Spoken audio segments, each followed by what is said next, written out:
Assalamualaikum warahmatullahi wabarakatuh. Selamat pagi semuanya.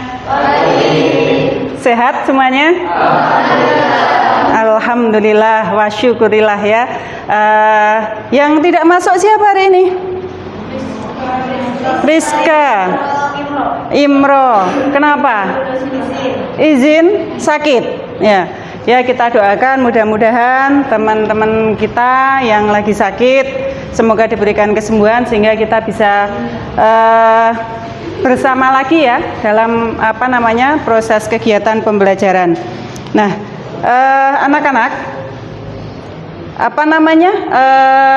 pembelajaran kita kali ini ya, nanti kita akan membahas mengenai masuk dan berkembangnya Islam di Indonesia. Ya, jadi masuk dan berkembangnya Islam di Indonesia yang dalam sub materinya adalah jalur ya dan strategi awal masuknya Islam di Indonesia. Ya, jadi apa sih yang akan kita ambil manfaatnya setelah kita mempelajari pokok bahasan kita hari ini, ya kan?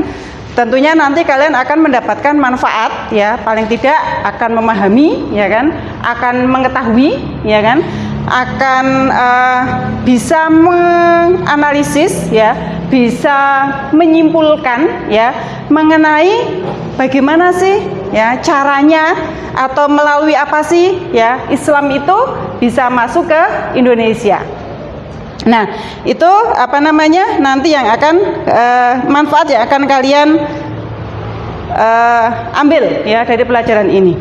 Nah, terus kemudian tentunya materi ini adalah sesuatu yang tidak asing lagi buat kalian karena yang dulu ya di MTS pasti sudah mempelajari ini karena ada juga ya sub tema ini atau ada tema materi perkembangan Islam di Indonesia atau jalur masuknya Islam di Indonesia. Nah, baik, ada yang sudah tahu secara gambaran singkatnya ya proses masuknya itu seperti apa? Ada yang bisa menjawab? Lupa?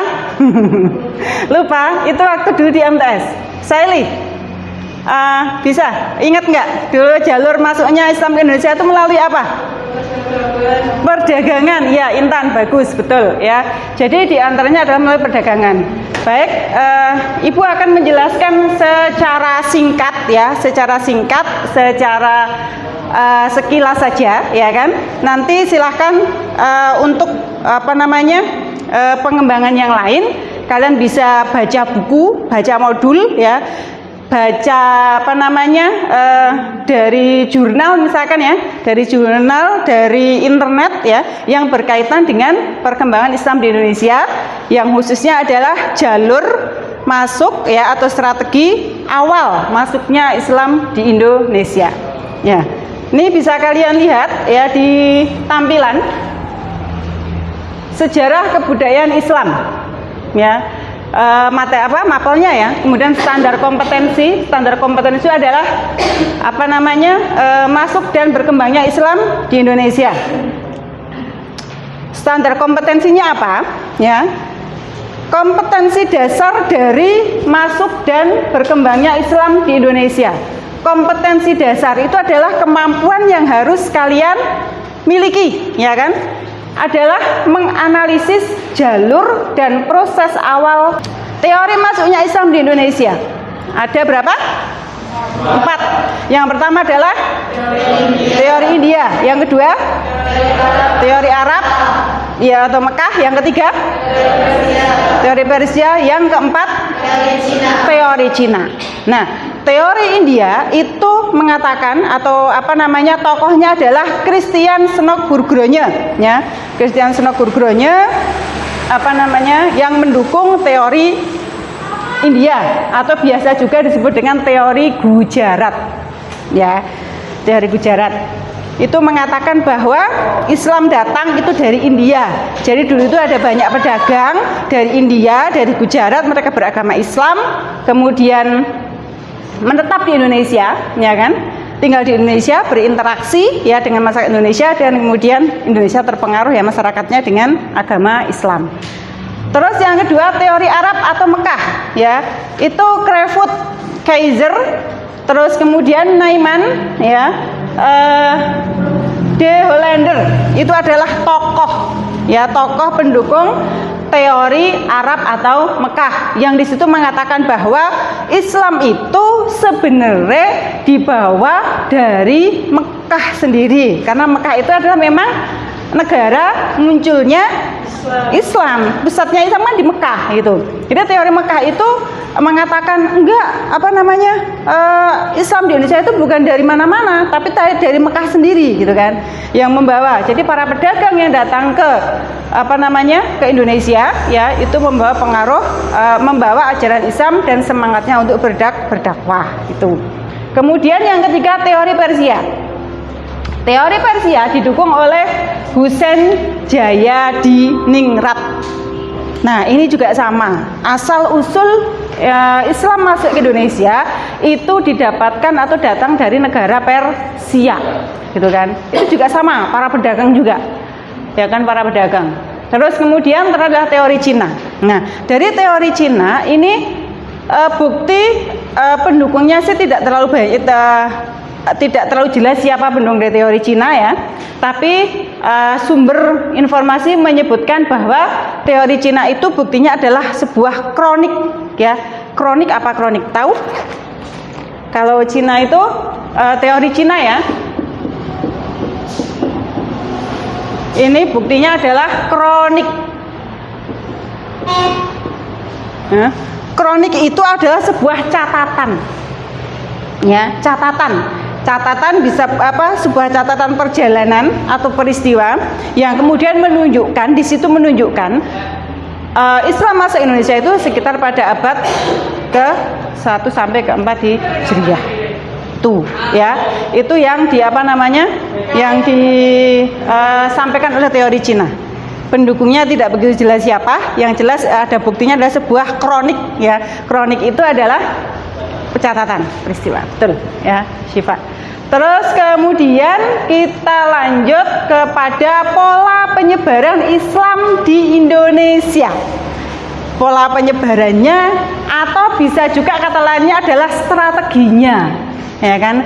Strategi Islam berkembang di Indonesia itu menggunakan strategi apa atau menggunakan pola apa? Yang pertama adalah, yang kedua, yang ketiga, yang keempat, yang kelima, kesenian. Ya, sebenarnya ada satu lagi.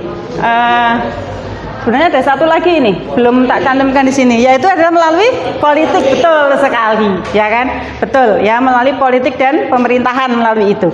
Jadi kalau melalui perdagangan itu kan memang Indonesia itu adalah letaknya sangat strategis, ya kan? Secara kalau dengan Asia, dengan Cina itu kan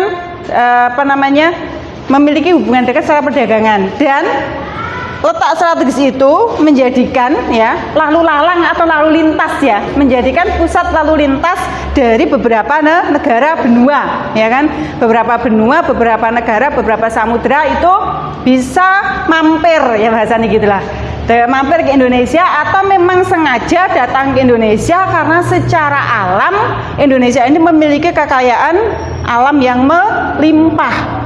Seperti apa yang paling utama? Komoditasnya apa? Hasil rempah-rempah.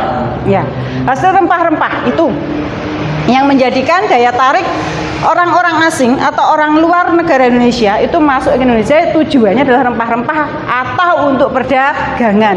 Jadi kenapa perdagangan melalui pola pertama? Ya karena kan perdagangan atau ekonomi itu adalah tujuan mereka, para ulama, para penyembawa agama Islam itu datang ke Indonesia, tujuan pertamanya adalah berdagang atau secara ekonomi dengan rempah-rempah atau adanya kekayaan alam di Indonesia.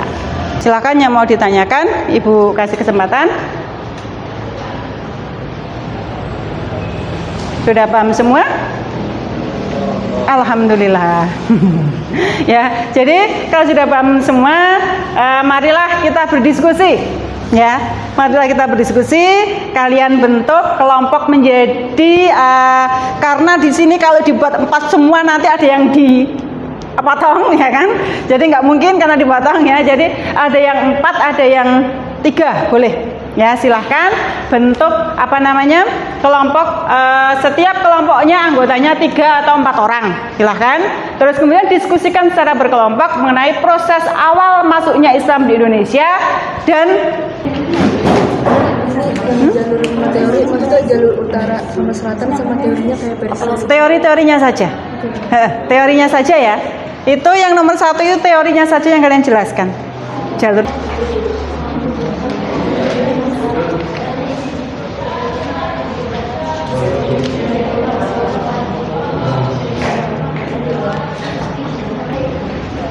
Ayo anggota kelompoknya, jangan ngebiarin temennya kerja sendiri.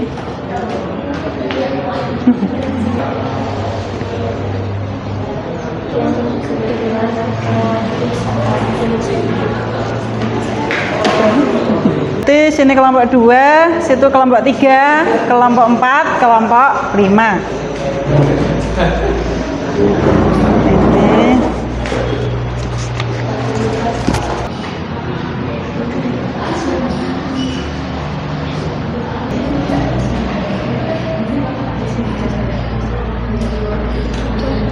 Cukup. Ini kelompok 5 ya, Ratna sama Riswati. Baik, sudah terkumpul semua hasil diskusinya ya. Ibu akan minta salah satu kelompok secara acak ya. Ini secara acak ya. Akan Ibu minta untuk mempresentasikan di depan ya. Silahkan kelompok 5 ya.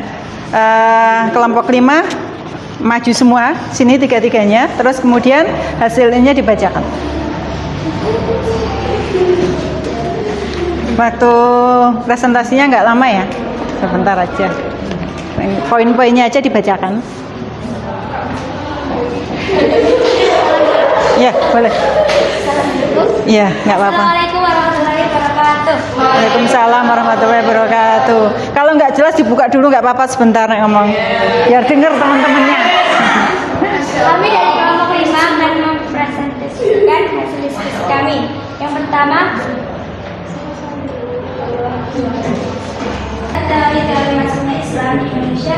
Manakah menurut kelompokmu yang paling sesuai dengan keadaan Islam di Indonesia sekarang? Jawabannya adalah teori Arab. Alasannya karena perdagangan antara Indonesia dengan Arab sudah terjadi lama. Selain itu, ditemukan juga kelompok bangsa Arab yang melakukan perkawinan dengan pemerintah lokal di Indonesia. Ada juga sufi yang datang dari Arab menyebarkan agama Islam di Indonesia melalui syair dan mendirikan beberapa pondok pesantren. Gitu? Ya, tetap. Sekian dari kami. Wassalamualaikum warahmatullahi wabarakatuh. Waalaikumsalam warahmatullahi wabarakatuh. Kita kasih aplaus untuk teman kita dari kelompok 5 ya. Ya. Terima kasih ya atas apa yang sudah kalian lakukan. Kalian sudah berdiskusi dengan baik ya untuk menentukan jalur teori yang paling sesuai dengan keadaan perkembangan Islam di Indonesia sekarang. Kemudian juga dengan cara yang paling efektif ya atau strategi paling efektif di Indonesia itu kalian sudah bisa menentukan ya. Jadi pola strategi perdagangan itu juga menjadi hal yang efektif juga ya.